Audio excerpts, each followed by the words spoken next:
If you were restoring an old Shopsmith machine and you were wondering how or what would be a good way to restore the emblem without destroying it, remaking it, what have you, I today decided to give a couple of products a try, a couple of products I've had on hand for other projects.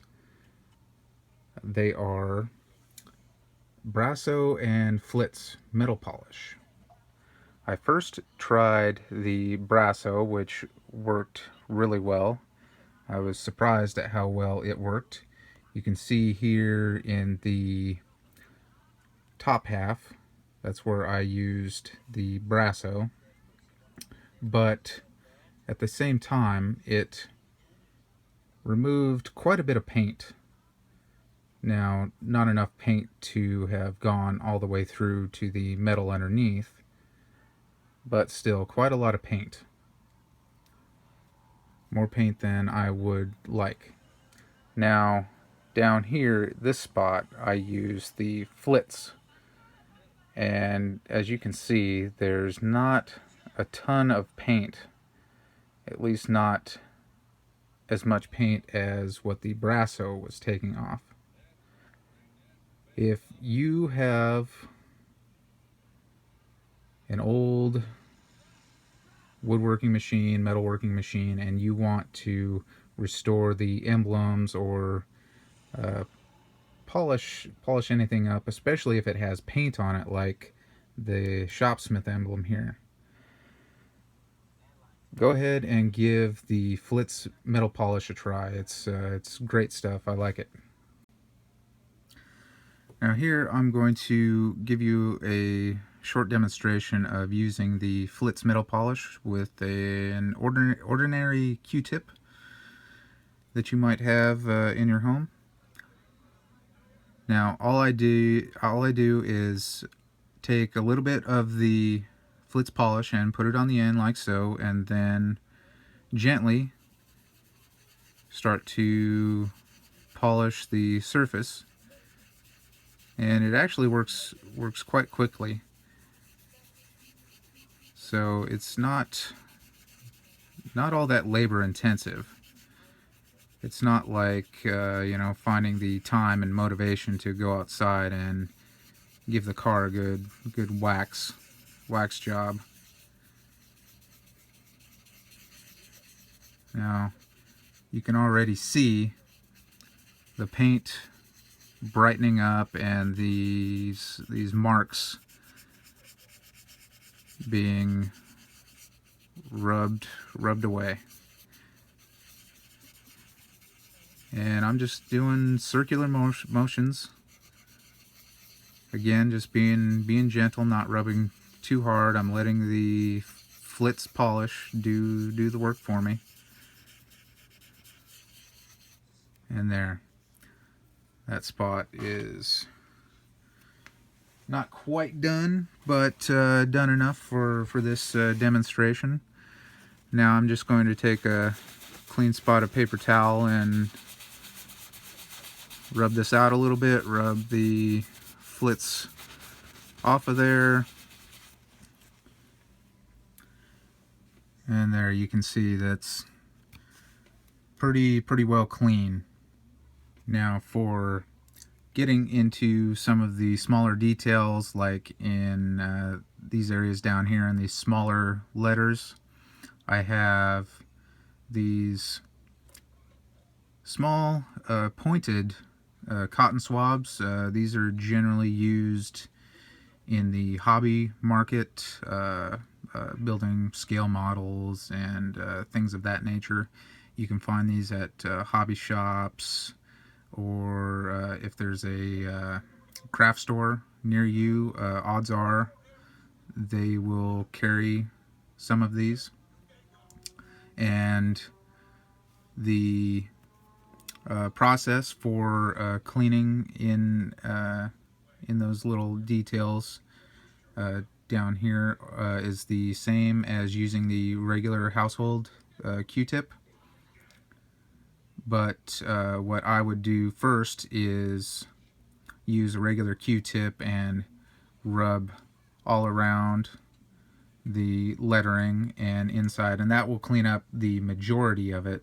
And then you can use the pointed end to get in all these smaller, more detailed areas, getting in the corners and everywhere that the regular Q-tip missed.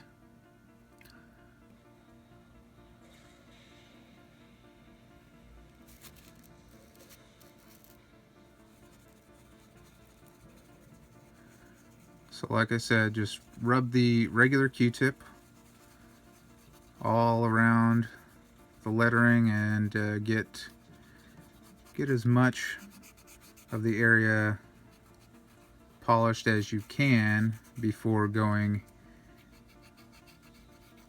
at it with the pointed swab.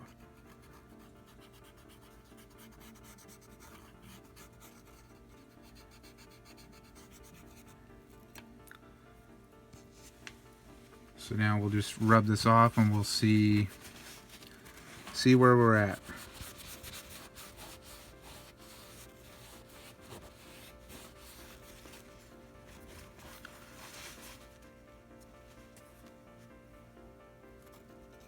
Okay, as you might be able to see here, it's still kind of dirty in there, but for the first go around, it did a pretty good job there. So now let's hit it with the pointed end swab, and we'll get into some of these smaller areas here.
A little more elbow grease here, and we'll have this emblem looking really sharp. And here's the result after probably 10 more minutes of working at it with the Flitz polish. After using the Flitz metal polish, your paint is gonna kind of be left a little bit dull, and you can bring it back a little bit just by using some automotive rubbing compound. And what I used was the McGuire's Ultimate Compound. You can find this at most stores that sell automotive wax products. Your local auto parts store, your big box store, wherever. Just use the same technique I showed with the Flitz metal polish, and it'll give the paint a little bit of a shine.